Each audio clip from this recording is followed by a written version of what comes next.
Olá a todos, muito obrigada por se juntarem a nós nesse painel sobre finanças. Mas primeiro, deixe eu me apresentar. Meu nome é George Korovas. Sou o presidente da empresa e passei minha carreira no desenvolvimento e financiamento de projetos nucleares. Então, os conceitos de financiamento são muito próximos a mim e eu conheço eles muito bem. Já tendo trabalhado em várias usinas novas, eu já vi o que eu considero, às vezes, um grande erro. A questão do financiamento não é considerada uma coisa de prioridade zero. E há uma tendência a se focar na escolha de tecnologia, e o financiamento é, às vezes, uma questão secundária, na qual os gestores do projeto pensam. E é aí que tudo dá errado, porque o financiamento precisa ser uma questão central quando a gente pensa em fazer uma usina. Fundamentalmente, quando a gente pensa em todas as novas usinas, no fim das contas, a questão não é a escolha da tecnologia, mas a questão é o que a usina produz, e isso é energia. Então, por isso, é preciso montar um projeto que seja financiável e viável para se produzir energia, produzir eletricidade. Isso é muito importante de se pensar desde o começo. Temos que pensar de onde vai vir o financiamento, como vai ser a distribuição do risco e garantir que os credores e os investidores estejam confortáveis com fazer esse tipo de investimento.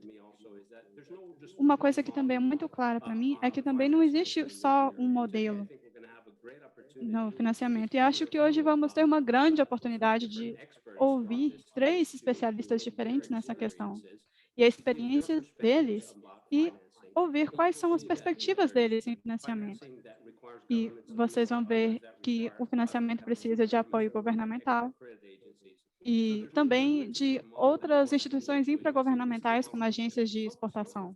E esse vai ser o nosso foco. E isso também é o que torna as usinas desafiadores e empolgantes, porque cada uma delas precisa de um programa diferente. E isso depende muito do contexto do próprio país em que elas são construídas. Após essa introdução, gostaria de apresentar cada um dos palestrantes e depois de cada apresentação, no fim dessa sessão, vamos ter um tempo para perguntas e respostas. Então, primeiro, deixa eu apresentar Vaxasai Ramani, que é o sênior vice-presidente da EDF. Ele tem uma experiência espetacular. Ele garantiu o financiamento de uma usina de vários gigawatts no Reino Unido. E desde 2015, o Vaxasai é o gerente de novos projetos nucleares e engenharia da EDF. Ele é um especialista também em tecnologias nucleares. Então, estamos ansiosos para ouvir a sua apresentação. Por favor. Muito obrigado, George. E obrigado por me receber hoje aqui hoje. Espero que vocês estejam me ouvindo bem. Eu chequei o som, eu acho que está bom. Sim, a gente escuta bem. Ótimo. Eu vou tentar fazer uma coisa doida, que é... Eu vou tentar compartilhar um material. Espero que esteja aparecendo agora na tela. Ótimo. Então, dá para ver aqui. Então, vou dividir essa apresentação em 2 partes. A primeira vai ser bem curta, só para colocar qual é a estratégia da nova nuclear da EDF e mostrar uma abordagem geral do nosso processo. E assim, como você disse, George, lidar com o financiamento é um processo crítico para fazer com que os nossos programas deem certo. E depois eu vou apresentar a nossa estratégia, que é a forma como que a gente encara as finanças, e talvez vamos dar alguns exemplos. Então, em primeiro lugar, se vocês verem o que a núcleo representa na nossa estratégia, eu vou descrever agora o que é a EDF. A EDF é uma multinacional de energia e é uma utility francesa com subsidiários em vários países. E nós definimos o propósito da nossa empresa no ano passado. E foi aprovado pela Assembleia Geral. E a ideia é construir um futuro carbono zero com eletricidade e inovações nas nossas soluções e serviços para ajudar a salvar o planeta e impulsionar o bem-estar e o desenvolvimento econômico. Então, na minha apresentação, nós vamos passar por elementos que fazem parte do propósito desse propósito da empresa.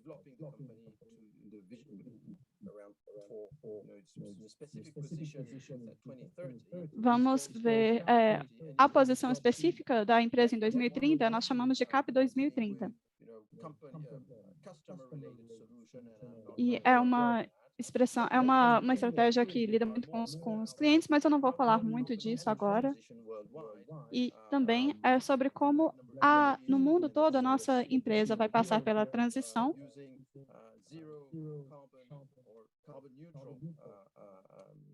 e também como transicionamos para o uso de tecnologia zero carbono.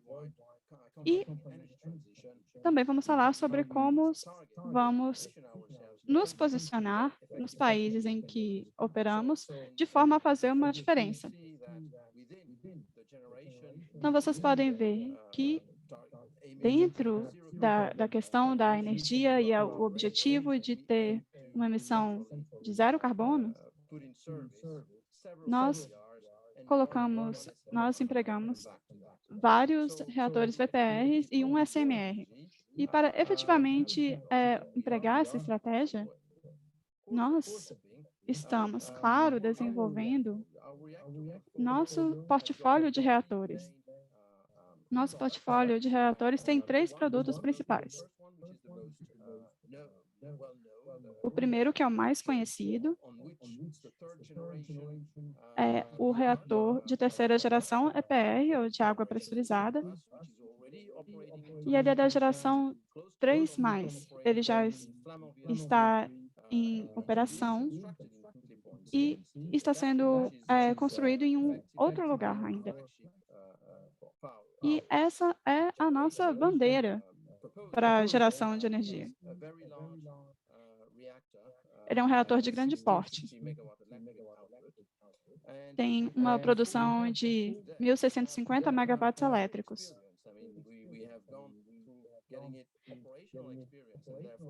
E hoje já adquirimos uma experiência muito abrangente de desenhar, operar, construir esse tipo de tecnologia. O nosso segundo item é um reator de médio porte, também um reator de modelo APR, e ele funciona on-grid, ligado ao sistema interligado. No momento, estamos instalando um na República Tcheca. Na República Tcheca vai ser uma usina de médio porte com um reator desse EPR. Ou seja, a gente emprega toda a experiência do EPR e a gente adapta eles a cada localidade. E o nosso terceiro modelo, que tem a ver com uma tendência geral do mercado, que é o SMR, os pequenos reatores modulares. Nós já temos 3 outros parceiros conosco desenvolvendo esse SMR e estamos trabalhando com a plataforma europeia. Eu não vou ter muito tempo de falar muito sobre isso hoje, mas eu sei que vai ter um outro painel sobre isso amanhã. Nós estamos oferecendo soluções tecnológicas ao mercado ao mesmo tempo em que reduzimos o capital que precisa ser investido para a abertura de uma usina. E esse é um grande desafio que a indústria nuclear precisa encarar. Então, quando falamos de todos esses tipos de reatores, é claro que a pergunta é que tipo de experiência tivemos com cada um e qual é o feedback, qual a experiência que a gente teve com eles. Nós temos no nosso portfólio e aqui é um resumo, grosso modo. Eu não vou entrar muito em detalhe, agora não dá tempo. Talvez nas perguntas eu possa entrar em mais detalhes. Mas, basicamente, temos vários tipos de projetos e várias abordagens financeiras para cada um deles. Aqui em Taishan, a imagem da esquerda, nós temos, claro, um investimento de capital, que é mais ou menos 20%, investimento de equity, e 80% de provisão de dívida. Esse é um reator na China, e na China, a dívida é composta por bancos chineses e também por empresas de exportação. Vocês vão ver que em algumas das soluções que nós propomos para países da OCDE, apresentaremos algumas das soluções-chave para esse tipo de situação e temos que tem várias vantagens. O outro segundo de Flamanville, na França, ele é um segundo tipo de solução, que é um pouco mais simples. É claro que o contexto é bastante diferente do da China, e ele se beneficia do mercado na França. Então, a estratégia de financiamento pode ser baseada nisso. Eu não vou entrar aqui na mecânica de como que a gente escolhe o tipo de esquema para esse tipo de projeto. Eu vou falar mais disso no final.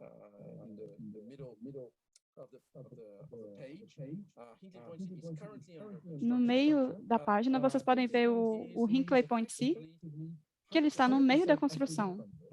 Ele é cerca de 70% de financiamento de equity. E também é financiado, o restante do financiamento é oferecido por um parceiro chinês. Esse parceiro nos ajudou a desenvolver esse projeto, a financiar o desenvolvimento desse projeto. Dito isso, esse esquema foi tornado viável porque tivemos uma grande visibilidade por 35 anos após o comissionamento de que a usina estaria funcionando. Mas também tivemos visibilidade e estabilidade do preço. Tivemos uma grande visibilidade e estabilidade do preço, tivemos uma garantia sobre o preço também, inclusive proteção contra mudanças nos marcos regulatórios. Isso faz um case extremamente forte e é um incentivo para que os investidores apostem nisso. Mas, no entanto, o risco de construção continua presente. E nós, claro, tomamos medidas para mitigar esse tipo de risco.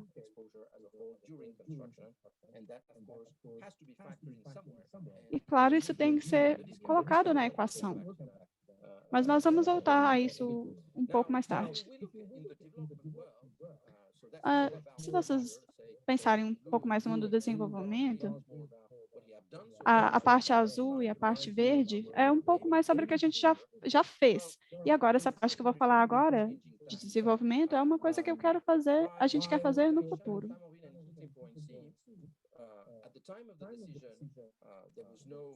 No tempo da decisão do Hinkley C, a gente não tinha mais tanta previsão quanto a gente tinha antes sobre a tecnologia, mas hoje a gente já sabe que essa tecnologia foi provada e funciona.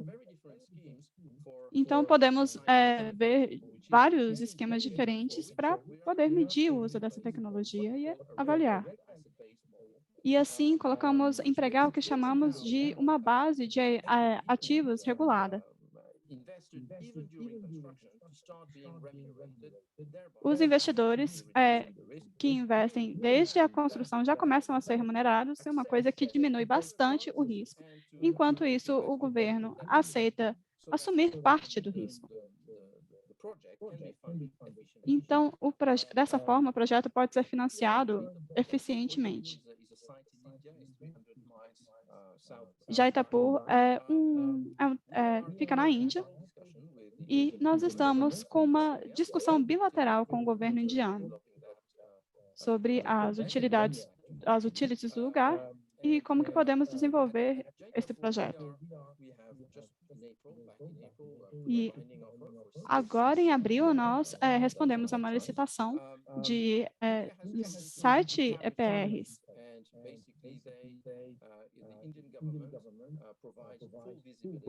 E, no final, o governo indiano decidiu que vai oferecer a maior visibilidade possível no esquema de rentabilidade do projeto, o que nos ajuda a conseguir apoio do governo e apoio para o projeto. Esse projeto está sendo totalmente financiado pela NPCIL, mas também vai ter uma porcentagem de dívida, de financiamento de dívida desse projeto. E parte do financiamento da dívida virá de uma agência de exportação. Isso é graças à visibilidade que conseguimos com o esquema, o arcabouço da Índia.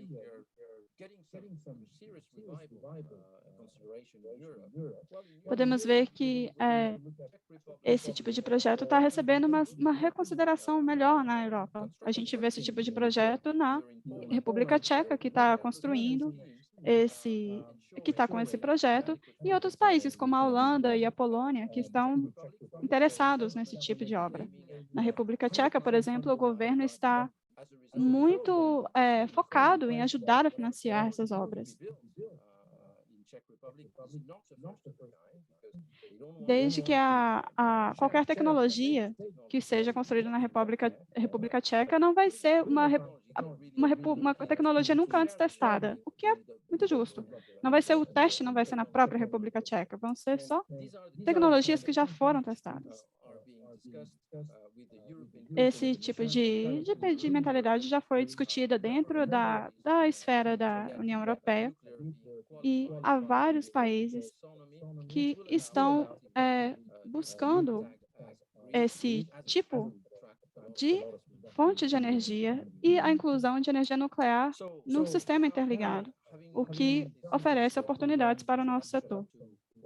E após essa apresentação um pouco longa sobre quais são os projetos nos quais a gente tem trabalhado e qual o contexto de cada um, eu vou agora um pouco resumir quais são os desafios que nós encaramos e por que os esquemas com os quais estamos trabalhando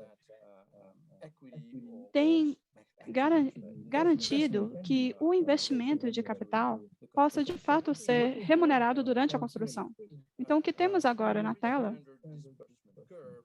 é uma curva de desembolso muito padrão.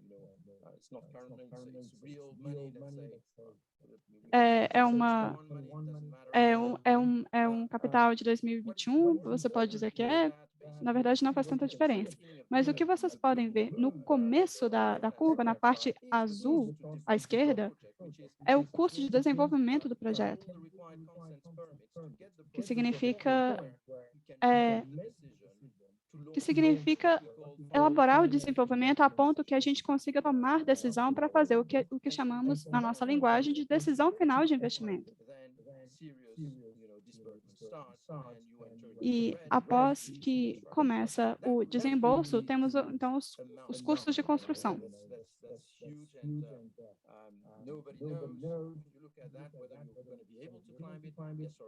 Nós vemos essa grande curva de custo de construção, ninguém sabe se vai conseguir escalar, é uma montanha, mas o que você vê após essa montanha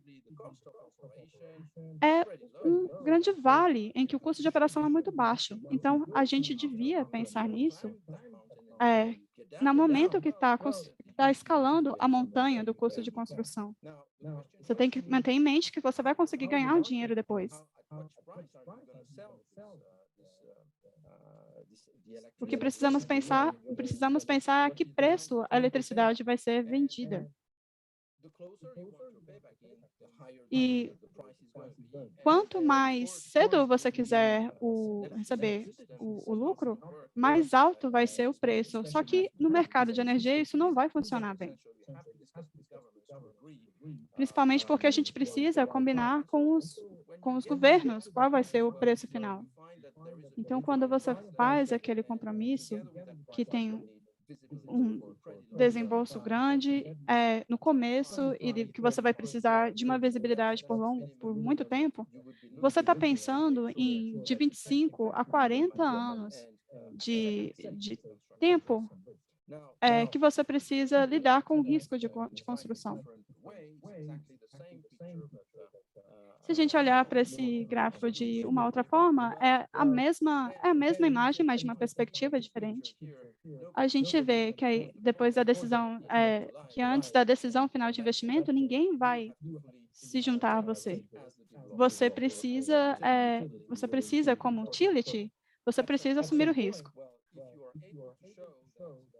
Mas em algum momento, quando você conseguir mostrar que os custos podem ser controlados, que você tem visibilidade de preço, depois, previsibilidade de preço após a construção, aí sim você consegue uma dívida subordinada, você consegue empréstimo de outros bancos que ajudam a melhorar, que quando eles começam a ter uma visão melhor do cenário. Existe um termo que em inglês é bankability, mas é a viabilidade do financiamento do projeto. A pergunta é, esse projeto é viável de ser financiado? Aqui vou usar umas palavras técnicas, e eu sei que aqui todo mundo conhece bem o mercado, mas fundamentalmente são três coisas. Nós queremos construir uma confiança, nós queremos garantir que há visibilidade suficiente e precisamos de algumas garantias com relação à garantia do projeto. E por que a gente precisa de visibilidade? É porque a coisa mais básica que vamos fazer é lidar com variações de caixa. E assim precisamos saber se há estabilidade, se podemos investir nisso e podemos usar as previsões que são feitas num cenário estável para planejar os nossos gastos no futuro.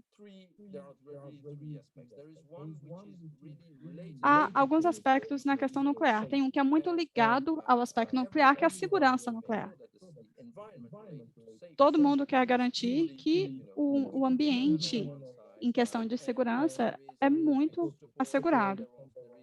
E também, se os stakeholders entendem bem, inclusive os sindicatos, o público, se eles têm consciência das questões de segurança e se isso está tudo muito esclarecido com todos. E eles também precisam saber que a energia nuclear vai contribuir com a estabilidade da energia. E nós precisamos saber se o nosso acordo com o governo vai ser estável, ou seja, depois de uma mudança de governo, precisamos saber se o governo não vai fechar as usinas. Nós temos que pensar nas eleições que acontecem a cada 4 ou 8 anos no país e como que vai ser o contexto após essas eleições.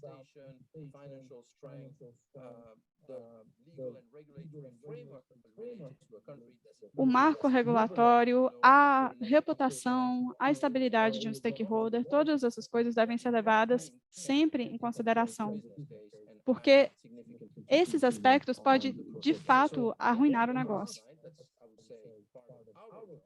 Então, algo que eu diria que é parte do nosso trabalho, a gente tem que apresentar tecnologia que já foi provada, já foi testada, que é efetiva. Nós precisamos compartilhar nossa experiência com o futuro operador da usina e trazer isso com a gente para deixar claro que, no fim das contas, o custo da obra vai estar controlado. E como o George já falou antes, tudo isso é sobre distribuição do risco.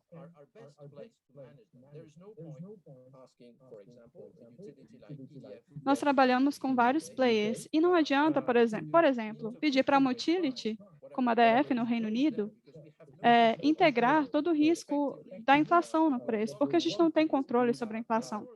Então, o que a gente precisa fazer, nesse caso, é garantir que a inflação não vai ser um risco da utility, mas um risco de um outro player.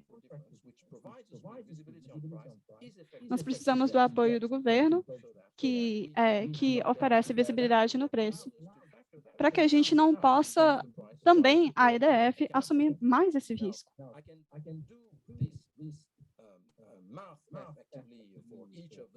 Então, eu posso fazer essa conta para cada um desses exemplos, mas se eu tentar aplicar isso para um caso maior,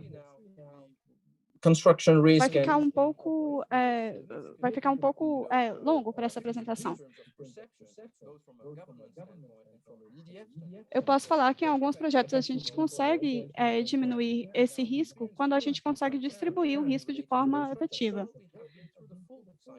A gente já passou por todo o ciclo da construção em Taishan, por exemplo. Então, isso permite que nós consigamos compartilhar toda a nossa experiência para mostrar quais são as formas mais eficazes e oferecer mais transparência sobre o que vai acontecer ao governo. Isso permite que o governo consiga começar a pensar em assumir um pouco mais de risco.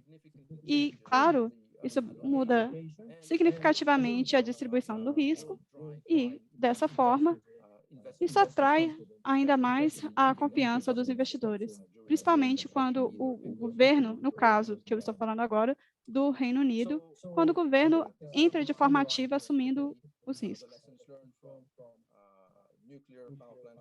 Eu acho que o financiamento das coisas que a gente já aprendeu com o financiamento é que a gente precisa engajar todos os stakeholders com antecedência, uma antecedência razoável para poder educá-los todos sobre o projeto. E a gente precisa falar com os stakeholders locais, desde os mais locais até o governo, e porque eles precisam de muita informação sobre como as coisas vão acontecer. Depois, é muito importante obter garantia soberana do Estado.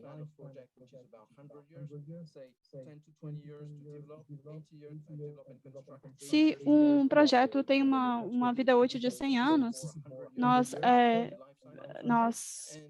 precisamos, assim, falando de forma proporcional, se um projeto tem 100 anos, seriam 80 anos para desenvolver e construir. É um período muito grande, então precisamos dessa garantia soberana para que a gente garanta que vai receber o retorno do nosso investimento. A distribuição de riscos deve ser equilibrada e ninguém deve assumir um risco que não consiga assumir. E, no fim das contas, uma vez que tudo isso já foi feito, você precisa atrair os investidores. E isso é uma chave, é claro, em qualquer projeto. Todo mundo tem que estar muito preparado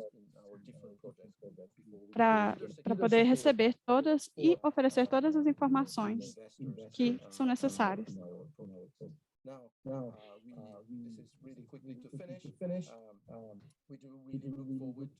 Bom, agora já estamos terminando. Estamos muito animados com o Programa Nuclear do Brasil. Já tivemos vislumbres desse programa nos últimos meses, principalmente a indicação que novas usinas podem ser construídas com o PNE de 2050. Então, é uma coisa que ficamos muito felizes de apoiar, a Eletrobras, a Eletronuclear. Temos sido parceiros da Eletronuclear e temos discutido muito nos últimos anos.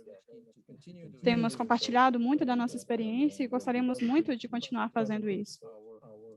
E gostaríamos também de continuar presentes e apoiar no planejamento financeiro deles também e compartilhando um pouco sobre a nossa experiência com os reatores. Muito obrigado, George. Essa foi a minha apresentação.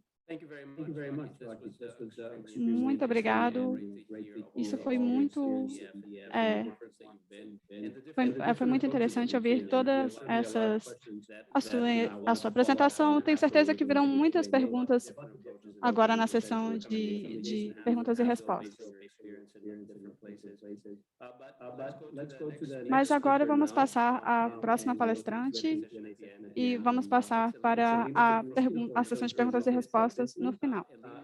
Elina Teplinsky, ela tem trabalhado no setor nuclear há muito tempo. Ela frequentemente trabalha como advogada e aconselha novos empreendimentos no setor. Ela já trabalhou em mais de 30 países no setor, já trabalhou na Turquia, na África, na Ásia, no Oriente Médio. Então, Elina, a palavra é sua, por favor. Muito obrigada, George. Muito obrigada por essa excelente introdução para esse painel que realmente nos dá a base para um debate muito interessante. Eu acho que a apresentação anterior tem tudo a ver com os meus comentários. Eu realmente tive a honra de aconselhar diversos projetos pelo mundo em desenvolvimento e financiamento. Também fui conselheira a organizações não governamentais, assim como a agências governamentais sobre mitigação das mudanças climáticas e o papel da energia nuclear na descarbonização. Então, eu vou começar daí para a minha apresentação. Eu acho que o financiamento e a mitigação das mudanças climáticas são dois fatores extremamente conectados. É um ponto-chave e temos que tratar disso se queremos alcançar zero emissão de carbono. Então, em 2018, o painel intergovernamental de mudança climática soou o alarme. Estamos basicamente caminhando para um desastre climático se a gente não tomar ação rapidamente e não nos direcionarmos para zero emissões até 2050. As mudanças são grandes e é difícil realmente levar em conta todas elas, mas a gente teria que reduzir as nossas emissões todo ano até 2050. Esse caminho de descarbonização seria equivalente a 15% da frota global de emissão de carvão ou 40% da frota de automóveis de passeio. Se você pensa em 2050 como prazo, não dá para começar em 2049. Temos uma longa estrada adiante. As economias precisam agora começar a pensar na descarbonização e tomar ação imediatamente. Diversos governos e empresas estabeleceram até antes de 2035 como sua meta de zero carbono. Economias em desenvolvimento precisam de mais tempo para, de fato, conseguir alinhar os seus sistemas, as suas economias a esse panorama de tempo, mas, de fato, tudo é um pouco para ontem, né? E, apesar dos investimentos globais e das conversas sobre descarbonização, a gente vê que as mudanças climáticas, a mitigação delas está inadequada ainda. Apesar dos alarmes terem sido soados pelo mundo todo, e apesar das reduções pequenas em 2020 por conta da pandemia, a gente vê que também se reduziram os investimentos. Então, a gente ainda não está caminhando da forma certa. Se a gente incluir a energia nuclear nessa discussão, a energia nuclear é a que recebe menor investimento nesse cenário. E a pergunta é, por quê? Por que que a energia nuclear, primeiro de tudo, por que que ela é importante? Por que que ela deveria ser incluída nos esforços de descarbonização? Essa é a primeira pergunta. Apesar de responder por 10% da geração de energia do mundo e ser a segunda maior fonte de baixa emissão de carbono atrás da energia hídrica, que representa 17%, existe uma diferença entre as duas energias, né? A gente vê que a capacidade nuclear global está aumentando, mas, na verdade, a energia de eletricidade vindo da energia nuclear está, de fato, diminuindo. o crescimento das energias renováveis é algo incrível. É algo que talvez ninguém teria pensado 15 anos atrás. Mas a fatia também está diminuindo.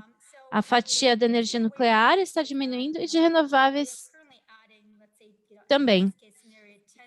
Então, num cenário favorável, nós vamos conseguir acrescentar, ao invés de 10 gigawatts de energia nuclear, a gente deveria acrescentar centenas de gigawatts de energia nuclear. Então, vamos discutir financiamento de energia nuclear, já que é tão importante para a mudança climática. Quando a gente fala dos riscos de investimento, o Vaquissai falou um pouco deles, eu gostaria de incluí-los num contexto. Quando vocês veem essa imagem, vocês podem ver que o verde é riscos de projeto, laranja é riscos relacionados ao nuclear e vermelho são riscos amplificados em projetos nuclear, riscos gerais. A gente vê que riscos específicos à energia nuclear estão presentes, são específicos, mas não são eles que determinam a impossibilidade de um negócio. Os riscos mais complicados são esses riscos tradicionais de projeto, como, por exemplo, o cronograma e a finalização da obra. A gente vê que mesmo em projetos pequenos isso é uma questão. Como a energia nuclear é complexa, esses riscos são aumentados. A gente pensa em juros, exposição a taxas de juros, questões de cronograma, questão de desenvolvimento. Tudo isso tem um impacto no financiamento. A exposição às taxas de juro os custos de financiamento são realmente gigantescos. Também temos a questão da opinião pública, devido a riscos nucleares e políticos. Também temos sempre alguma oposição a qualquer projeto de infraestrutura, mas no caso da nuclear, essa oposição costuma ser muito maior devido à percepção negativa da energia nuclear pelo público geral. Então, aqui temos uma situação complicada. Não temos financiamento de projeto tão disponível devido aos cronogramas longos, à exposição de riscos de financiamento e também os credores, em geral, eles querem ter garantias sobre os ativos. E no caso da energia nuclear, não é tão simples assim, tem todos os requisitos de licenciamento. Não é tão fácil afetar a licença de construção no cenário nuclear. Algumas das grandes empresas de eletricidade maiores do mundo colocaram os custos de capital no seu balanço, mas, na verdade, esses custos de capital são muito altos. Muitas dessas companhias tiveram os seus ranqueamentos de crédito viram seus ranqueamentos descerem. Muitos investidores tradicionais lá fora estão, apesar do cenário pandêmico, a maioria dos investidores não ficam muito confortáveis com energia nuclear. Eles não entendem a tecnologia, eles têm talvez esse sentimento em relação à energia nuclear, assim como a opinião pública geral. Então, os riscos, a conclusão é que os riscos precisam ser mitigados para permitir o financiamento, e a melhor forma de mitigar os riscos é com o apoio governamental. Vou aqui dar alguns exemplos de apoio governamental, tanto direto quanto indireto. A gente tem apenas 20 minutos, é óbvio que eu não vou poder passar por tudo o que eu gostaria, mas eu gostaria de dar para vocês uma ideia dos tipos de apoio que nós temos. Então, aqui a gente tem, por exemplo, a Rosatom, que é a estatal russa. a gente vê que eles conseguiram concluir vários acordos, tiveram apoio do governo, tiveram apoio dos governos dos lugares onde eles estão investindo. Eu tive o prazer de trabalhar durante muitos anos no projeto da Turquia, e é um projeto Akuyu, é um projeto Construa e Opere, é um acordo intergovernamental entre a Turquia e a Rússia. A companhia, a empresa responsável pelo desenvolvimento, construção, operação e descomissionamento está atualmente 100% nas mãos do governo russo. O governo russo tem 51% das ações.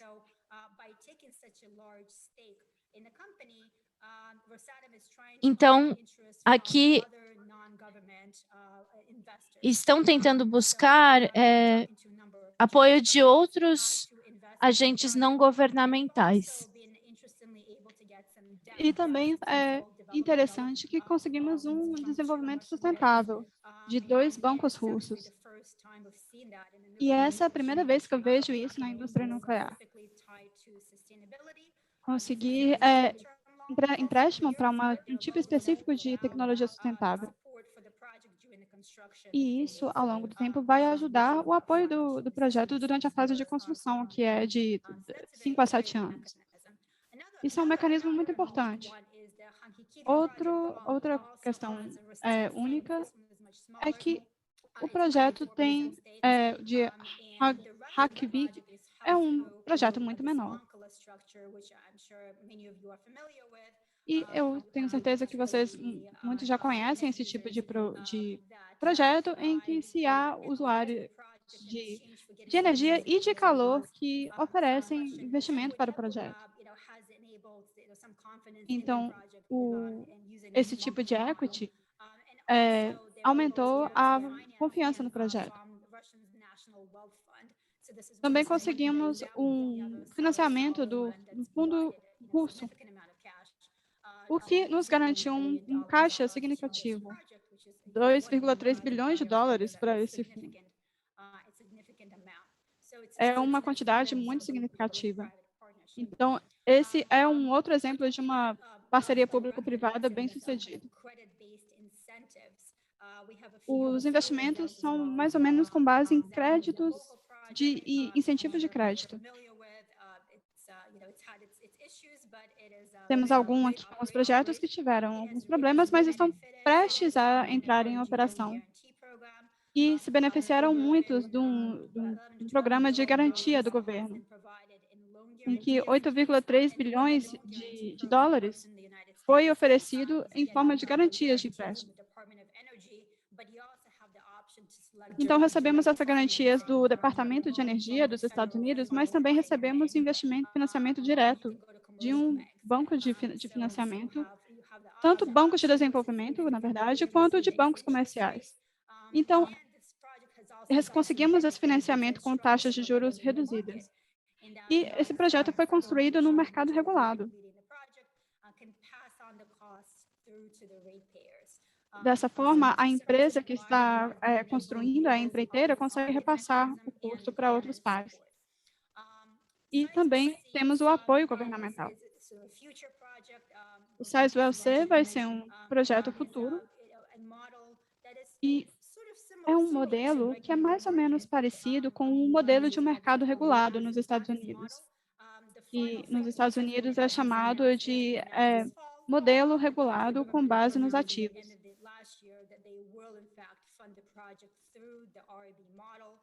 E depois,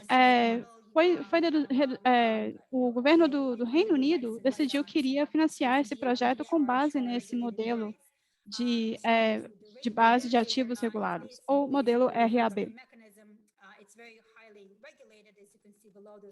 É um mecanismo que é muito regulado, como vocês podem ver no gráfico abaixo, que mostra por onde que a receita passa.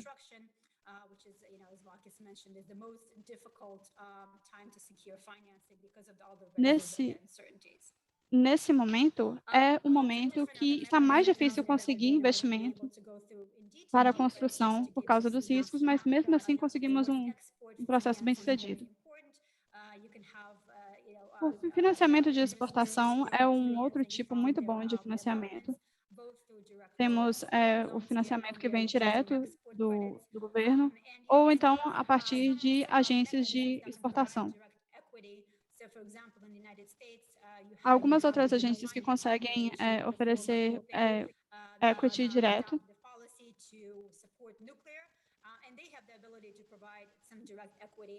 Nos Estados Unidos, existem várias agências dessas. E veremos mais esses tipos de mecanismo mais presentes no futuro. Em questão de apoio nacional, temos um mercado de mitigação de riscos que pode ser oferecido pelo governo federal ou por acordos de compra.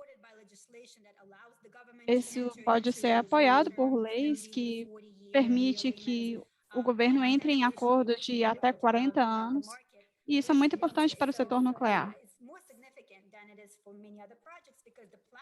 O mercado é mais, não é tão, o mercado assim não é tão importante quanto é para outras obras, porque as usinas funcionam por tantos anos, mas sim precisamos de apoio da legislação e de outros incentivos governamentais. E uma coisa muito interessante para isso seriam leis que obrigassem o governo a comprar energia de fontes limpas.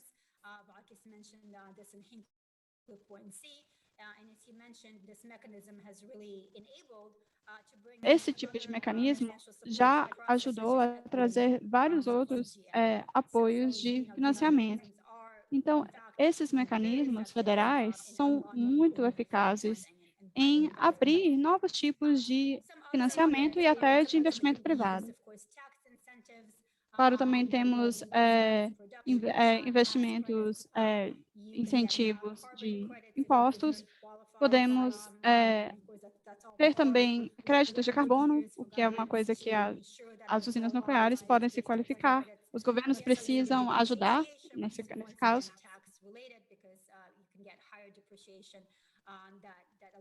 E também podemos ter uma depreciação maior na taxa de imposto.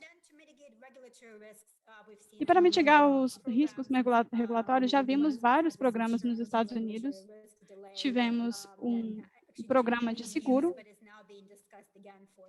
Ele parou, ele foi um pouco interrompido, mas agora está sendo discutido a sua volta. Também há financiamentos de financiamento verde ou financiamentos limpos. Esses financiamentos, além de criarem um apoio financeiro, eles também mitigam o risco de reputação. Esse tipo de financiamento coloca o setor nuclear no centro da discussão verde. Os membros da comunidade de financiamento, eles buscam investir em energias limpas. Então, uma coisa que ajudou bastante as energias renováveis são os portfólios de padrões renováveis. Queremos ver, então, a energia nuclear dentro desse portfólio como uma energia descarbonizada e limpa.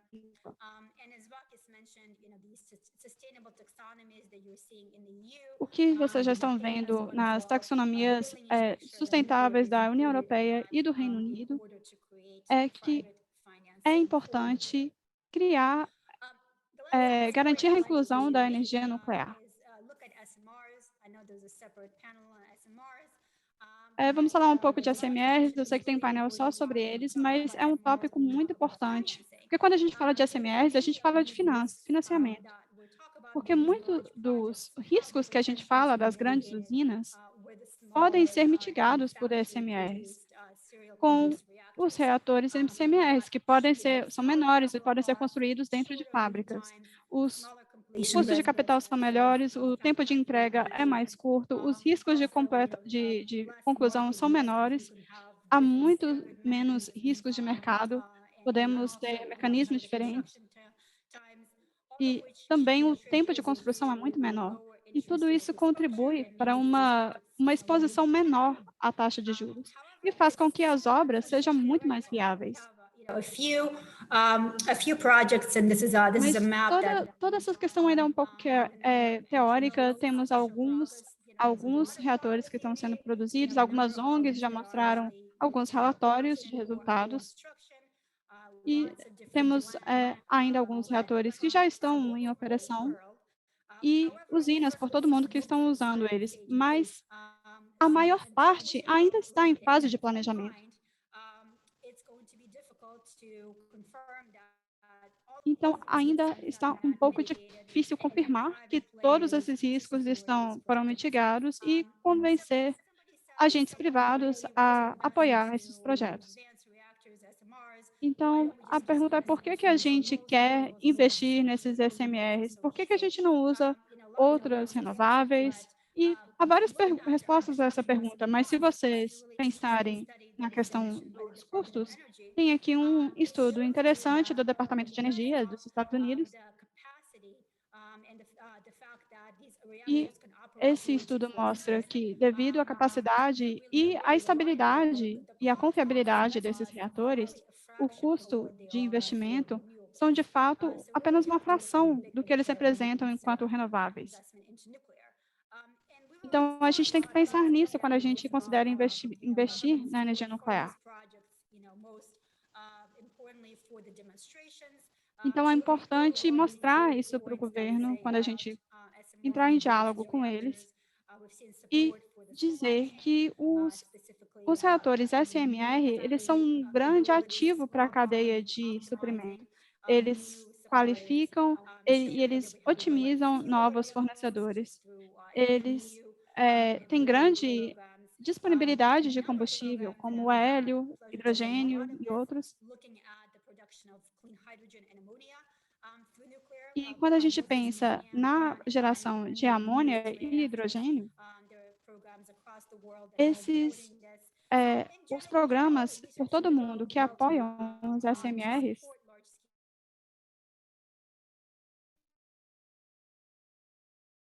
todos a grande comercialização e escalagem da produção de SMRs.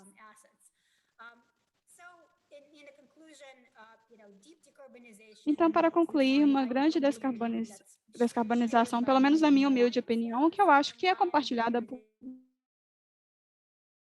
o trabalho, precisa realmente de energia nuclear em grande escala. E, para isso, precisamos do apoio governamental, de investimento direto, de apoio indireto, de forma de outros incentivos. E a questão não é só ficar jogando dinheiro do governo nesses projetos, mas de abrir vários outros investimentos comerciais nesse projeto. O SMR é um ótimo caminho para fazer isso, e os SMRs precisam ser uma realidade, mas, para tanto, os governos precisam oferecer a primeira porta de entrada para que depois os investimentos comerciais possam entrar em cena. Muito obrigada. Obrigada, Lina. Isso foi muito interessante e bem apresentado. Foi muito interessante nessa questão do apoio governamental e acho que, para o uso da energia nuclear, como vocês perceberam, o apoio governamental vem em diferentes formas, mas ele precisa estar presente para que o setor nuclear tenha sucesso e depois o setor privado possa entrar. O setor privado não consegue financiar uma usina nuclear sozinho, porque é um projeto de infraestrutura de longo prazo. Então, o governo precisa entrar em cena. Por isso, exatamente como a gente faz com todas as outras coisas que têm a ver com a mudança climática, o governo precisa entrar em cena para que os agentes privados possam seguir apoiando iniciativas que vão contra a mudança climática. Então, acho que foi muito interessante. Daqui a pouco vamos começar a sessão de perguntas e respostas, mas para o próximo palestrante, eu gostaria de convidar Felipe Bordalo de Lúcio, que vai falar da microgeração no Brasil. Ele é gerente de projetos do BNDES e ele é atualmente o responsável pela Angra 3. E também tem várias responsabilidades na Eletrobras. Então, Felipe, a palavra é sua. Vou compartilhar minha tela. Vocês estão vendo minha tela? Sim, estamos vendo. Obrigado, George. Então, obrigado pela apresentação. Meu nome é Felipe Bordalo, sou um dos responsáveis pelo projeto de Angra e vou apresentar como o BNDES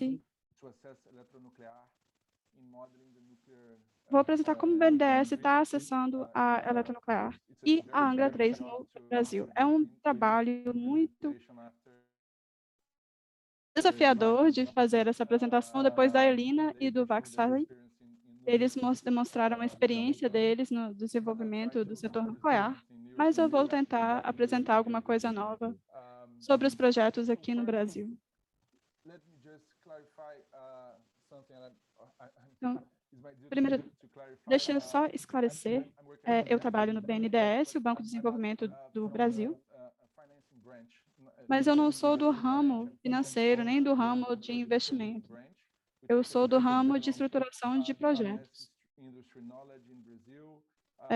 O BNDES tem muita conhecimento da indústria no Brasil e habilidades quantitativas, especialistas em mercado de capitais, experiência em equipe jurídica, e trabalhamos com empresas e infraestrutura no Brasil.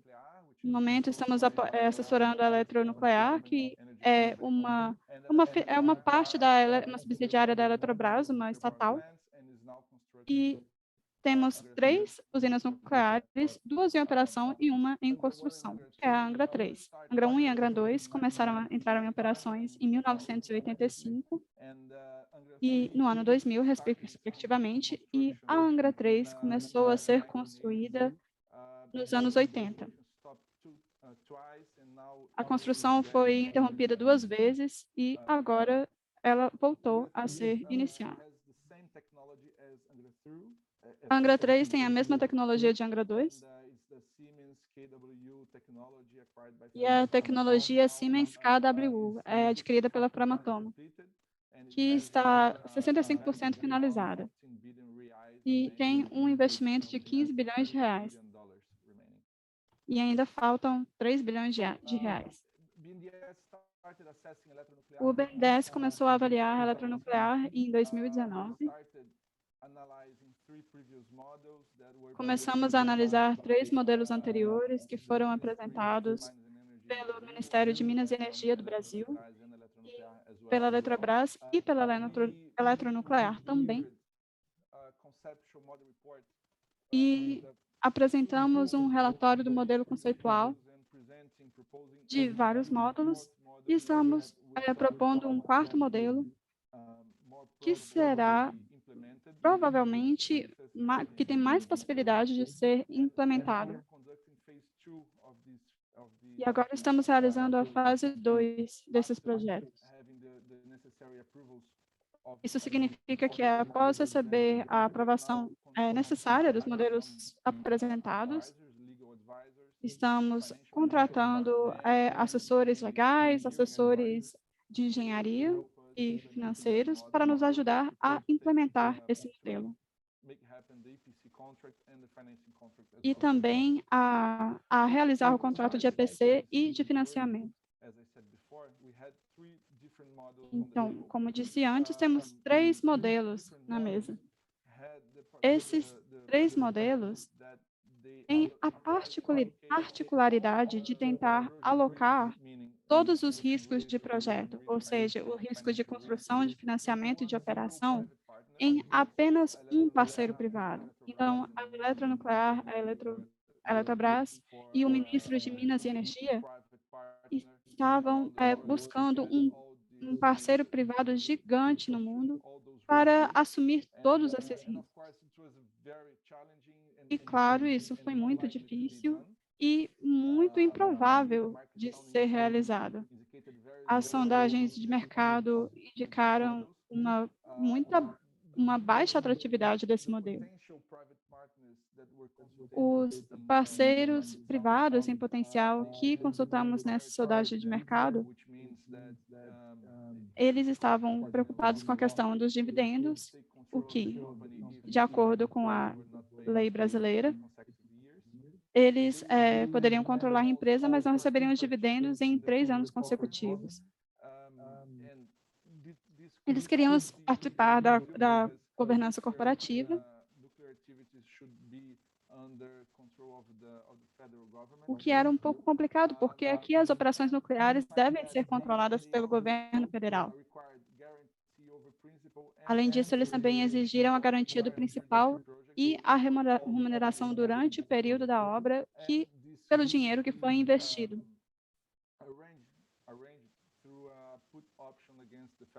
E isso seria arranjado por uma opção de venda contra o governo federal.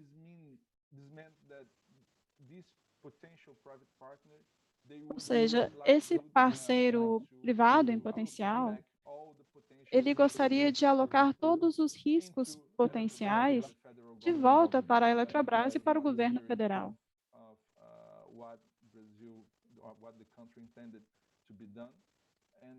E isso é uma coisa que o governo não preferia não fazer. Então, esse projeto é um projeto de baixo custo de estruturação, porque não precisávamos especificar em todos os detalhes, como todos os projetos do projeto, mas o risco voltava de novo para o governo e para a Eletrobras.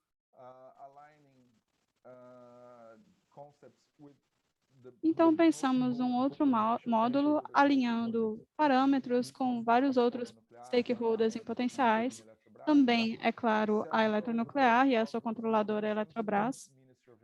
Algumas outras instituições federais, o Ministério da Economia, o Ministério de Minas e Energia, o Programa de Parcerias e Investimentos, e também os detentores da dívida, como outros ramos do BNDES, como o ramo de financiamento, a Caixa Econômica, que é outro banco estatal do Brasil.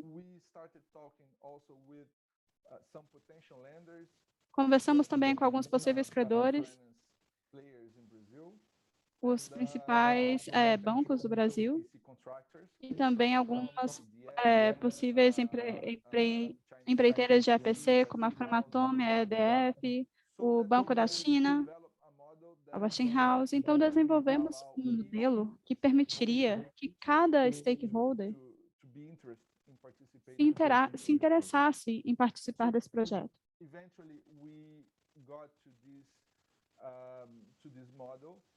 Por fim, chegamos a esse modelo em que já propomos e que implementaremos uma estrutura de financiamento em que cerca de 80% do financiamento do projeto será oferecido pelos bancos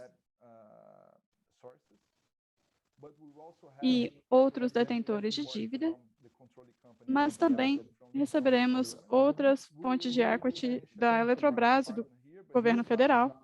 Nós pensamos em um parceiro privado, mas que, por outro lado, não é assim tão essencial para realizar esse governo.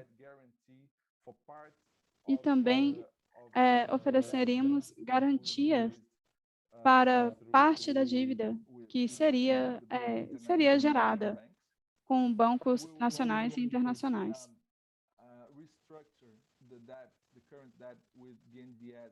Também reestruturamos a dívida atual com o BNDES e com a Caixa e pensamos em vários parceiros de EPC para realizar a obra de Angra.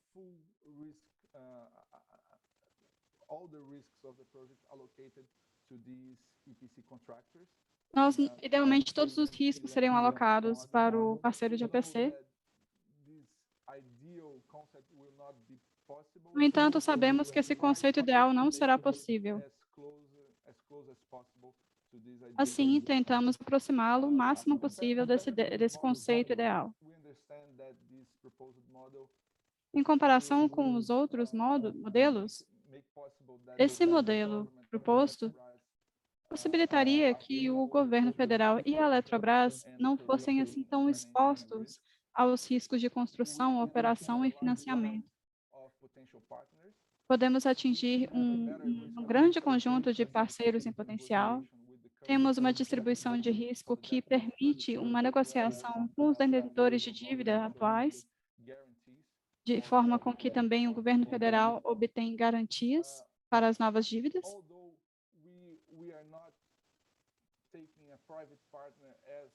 E, embora não estejamos considerando um parceiro privado, como os outros modelos anteriores assumiam que esse parceiro assumiria todos os riscos do projeto, temos mecanismos de governança para a execução do trabalho para ter engenheiros independentes e um engenheiro proprietário. Esse engenheiro também ofereceria assessoria e essa assessoria ajudaria no trabalho dos outros engenheiros do projeto. Temos uma boa estruturação de custos.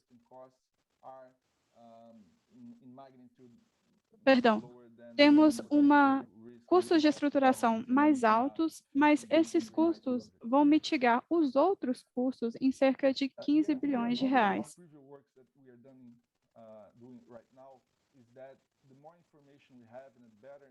A ideia desse modelo e do trabalho que tivemos até agora é que quanto mais informações e melhores informações tivermos, melhor será a economia.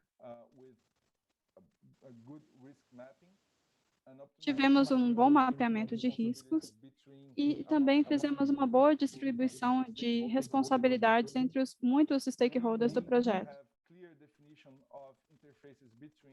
Precisamos de uma definição clara entre as interfaces dos pacotes de trabalho e também com os credores.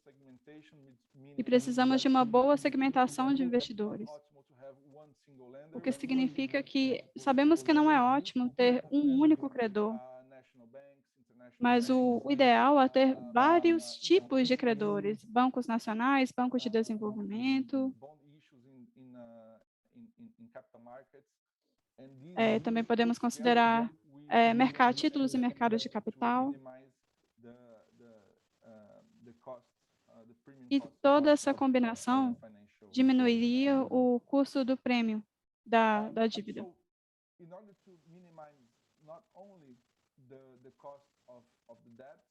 Então, para minimizar não apenas o custo da dívida e também o custo de construção, precisamos responder apropriadamente às perguntas que aparecem sobre os potenciais parceiros EPC e potenciais parceiros de financiamento e minimizar a sua percepção do risco sobre o estado atual do projeto e como integrar todos os pacotes e, principalmente, na eletronuclear, se teremos a capacidade financeira a capacidade de honrar esses contratos de APC e de financiamento. Nós segmentamos nossos assessores em 3 grupos. Assinamos um consórcio com a Tractabel e outra empresa com grande experiência. Eles já estão fazendo uma avaliação técnica das usinas e oferecendo assessoria ao BNDES e à Eletronuclear. Até o começo do ano que vem, vamos começar o design do EPC e vamos abrir a licitação para contratar o parceiro de APC.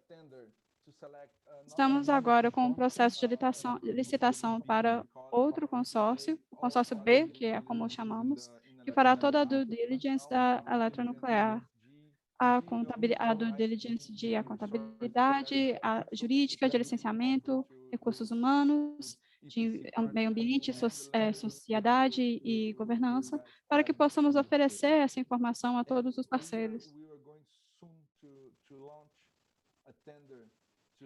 E logo vamos abrir uma licitação para um consórcio C, que oferecerá a assessoria jurídica, financeira e a avaliação econômica do projeto e da própria eletronuclear.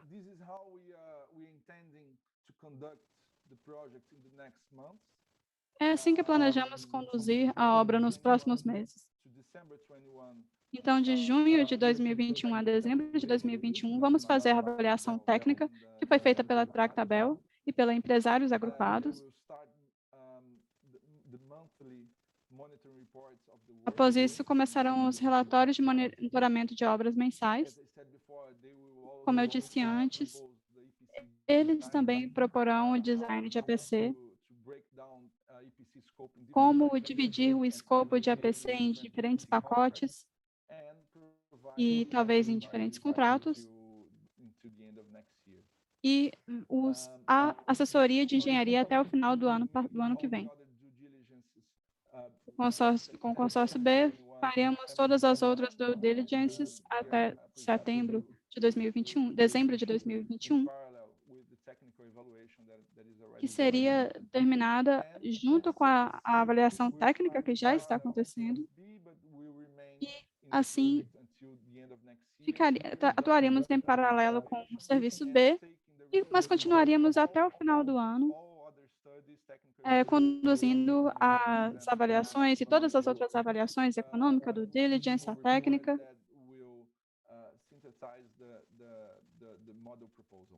Após tudo isso, faremos um relatório que irá sintetizar o modelo da proposta.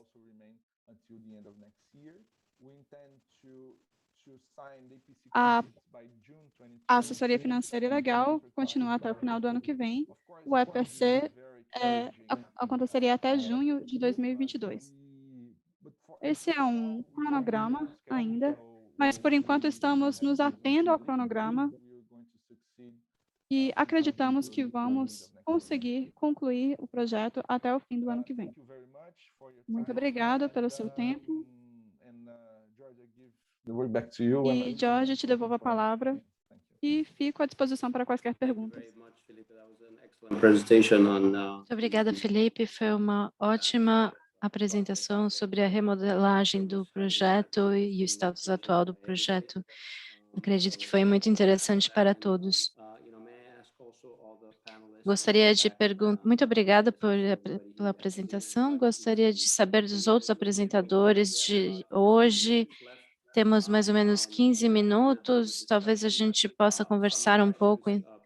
Algumas perguntas surgiram, eu gostaria de fazer algumas perguntas para vocês e vejo que outras pessoas também têm perguntas no chat. Primeiro de tudo, Felipe, para você, como terminamos sua apresentação agora, no que diz respeito aos nossos preços de compra da eletricidade, tem se discutido como que isso vai ser lidado no mercado? Vai haver estabilidade, alguma garantia sobre os preços, ou é algo que ainda está sendo considerado? Obrigada, Jorge, pela pergunta. A Eletronuclear vai assinar o que nós chamamos no Brasil de um contrato de energia de reserva. Isso significa que vai ser contratado por uma conta central que está encarregada de fornecer a energia no Brasil. É um conceito muito positivo para a eletronuclear. A eletronuclear não vai depender do risco de crédito de uma única aquisição de energia, mas vai ser distribuído por diversas formas de aquisição. Estamos aguardando a conclusão da avaliação técnica em dia 5 de dezembro. Assim, teremos a noção precisa dos investimentos necessários para concluir Angra 3 e, a partir daí, poderemos calcular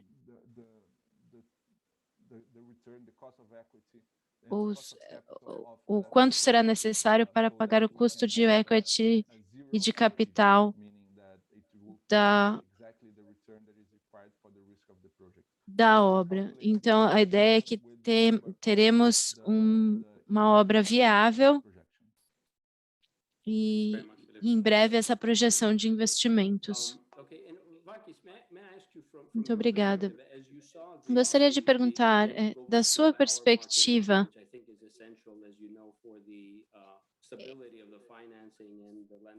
sabemos que o mercado é fundamental para a estabilidade dos investimentos. Quando a gente pensa nos modelos de CFD, de RAB da Inglaterra, você vê coisas positivas e negativas que o Brasil poderia considerar? Pergunta para Vaki Sassai. Muito obrigada, George. É uma pergunta bastante ampla e bastante desafiadora, é claro.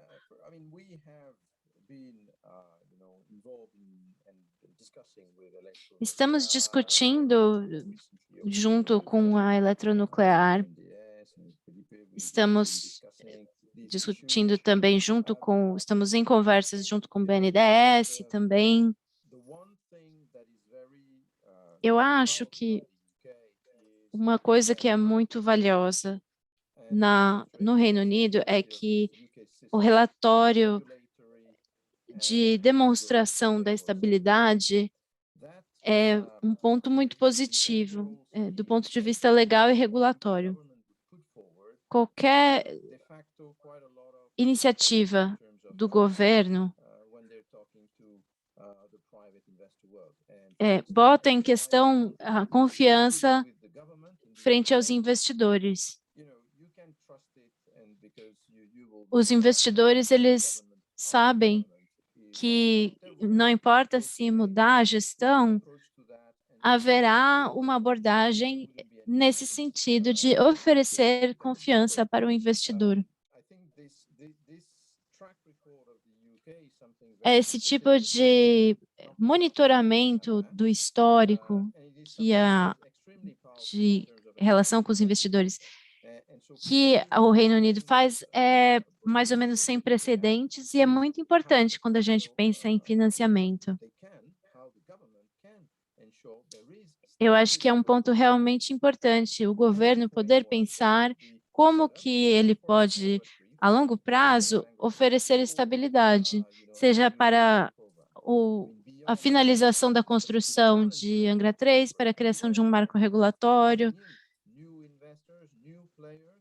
E aí, então, nesse contexto, é necessário trazer novos investidores, novos players. Então, a gente entra na questão das responsabilidades do programa. Existem responsabilidades técnicas, existem responsabilidades da construção, e elas se traduzem, uma hora ou outra, em responsabilidades financeiras. Por isso que é tão importante as due diligences serem feitas. Ao mesmo tempo, a pergunta que fica é: quem vai assumir essas responsabilidades? Vai ser a eletronuclear? Vai ser o governo? E se for o governo, a responsabilidade permanecerá com o governo conforme mudam as administrações. Então, a alocação de riscos, de fato, é muito importante e precisa ser estudada de perto.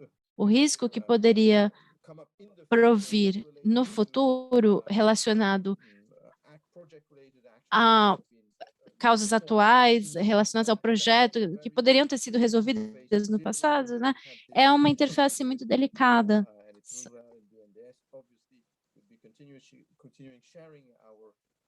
É claro que eu acho que os outros panelistas também podem considerar esse ponto. E do meu ponto de vista, são esses dois aspectos: como que a gente lida com as responsabilidades e como que a gente estabelece a estabilidade do governo. Muito obrigado, Vaki Sassai. Foi uma pergunta difícil e bastante ampla. Eu achei que a sua resposta foi muito informativa e muito completa. Tem uma pergunta aqui no chat para todos os panelistas. Talvez a Elina possa começar a responder. Para atingir o crescimento em escala do setor nuclear, quais são alguns dos desafios em licenciamento nuclear que precisam ser tratados? Sim, existem muitas discussões em torno da mitigação da mudança climática. A energia nuclear como um produto, ao invés de um serviço, é uma mudança de paradigma. A gente licencia a caso atualmente. Então, o que a gente precisa mesmo fazer é um licenciamento alternativo, outro tipo de mecanismo de licenciamento. Um exemplo interessante de licenciamento foi nos Emirados Árabes, e nesse caso foi um licenciamento para os fornecedores.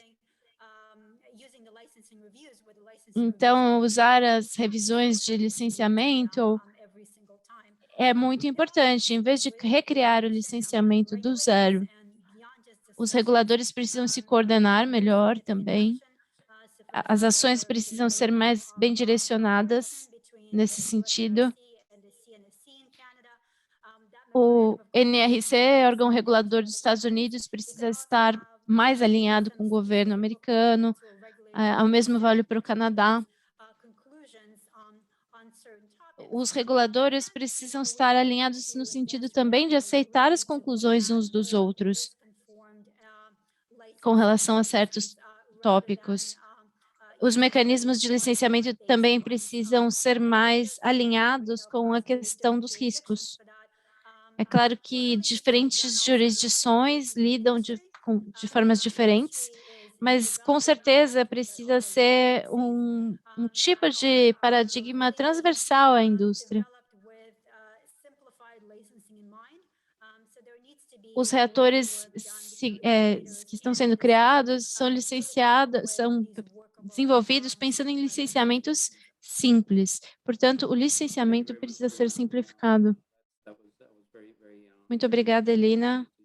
Foi muito interessante o seu ponto de vista. Os diferentes pontos de vista são muito interessantes e são todas coisas que nós precisamos considerar. O licenciamento é sempre um risco para um projeto e é importante compartilhar informação. Vai que, Sassai, posso perguntar para você, o EPR tem muita experiência de licenciamento em muitas jurisdições diferentes. Você poderia compartilhar um pouco da sua experiência com diferentes autoridades de licenciamento? Muito obrigada, Jorge e Elina, por suas perspectivas.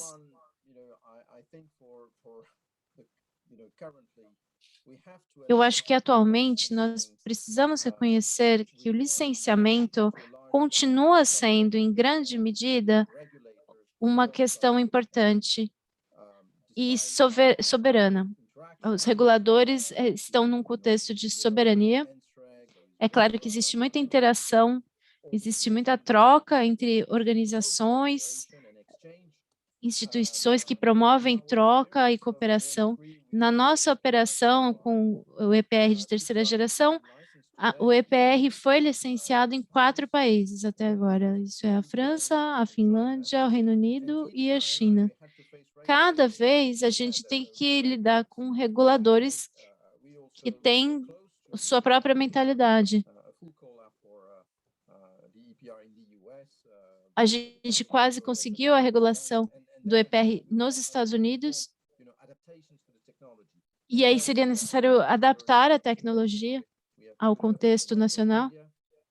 Também recebemos uma oferta na Índia e, de novo, na Índia, o corpo de reguladores olha a situação de uma forma diferente e a gente precisa satisfazer o seu ponto de vista.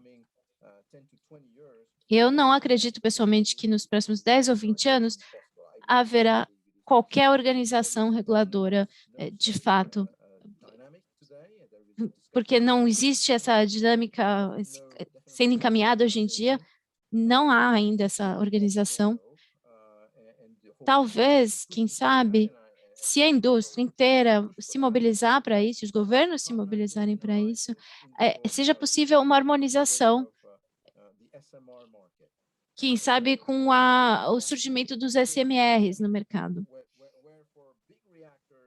Enquanto os reatores grandes é mais fácil se adaptar aos reguladores, porque afinal você se beneficia do efeito de escala, Então, é possível se adaptar aos contextos regulatórios diferentes. No caso dos reatores pequenos, é difícil. Se a gente tivesse que se adaptar a cada contexto, a cada país, isso destruiria a possibilidade de negócio dos SMRs. Portanto, é importante a gente alimentar uma discussão a respeito da harmonização. É claro que existem algumas iniciativas, como a Elina mencionou, o Canadá, os Estados Unidos, estão meio que entrando nessa perspectiva. Eles mais ou menos, não é bem que eles estão com uma abordagem conjunta da regulação, mas eles estão se juntando para pensar.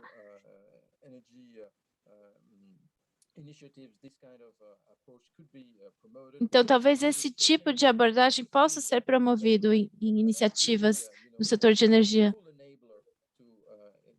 porque isso, de fato, seria um possibilitador da energia nuclear mostrar todo o seu potencial.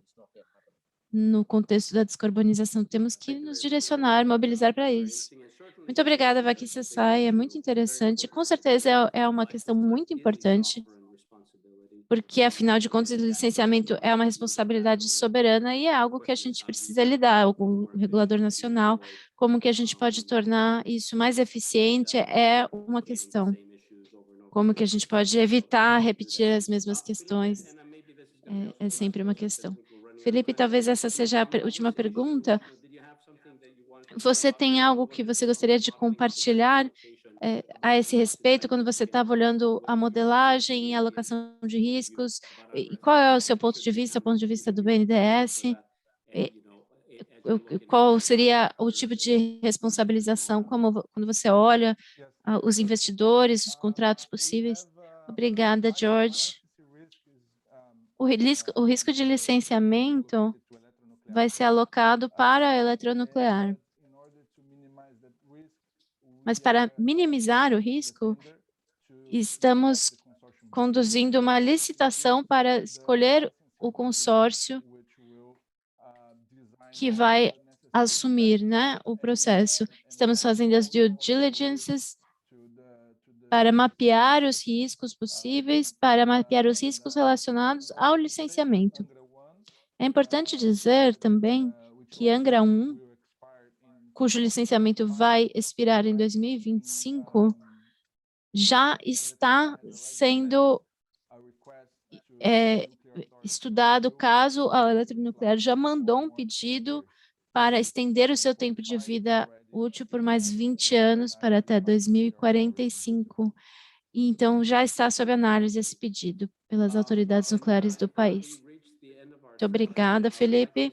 Chegamos, assim, ao final da nossa sessão. Gostaria de agradecer os nossos fantásticos panelistas, todas as suas diferentes perspectivas, trabalharam juntas aqui para criar uma discussão muito proveitosa sobre financiamento. Discutimos aspectos gerais e específicos ao programa brasileiro. Foi muito interessante. Muito obrigada pelo tempo de todos vocês. Muito obrigada a Abdan por essa oportunidade desse momento tão interessante aqui hoje. Muito obrigada. Obrigada.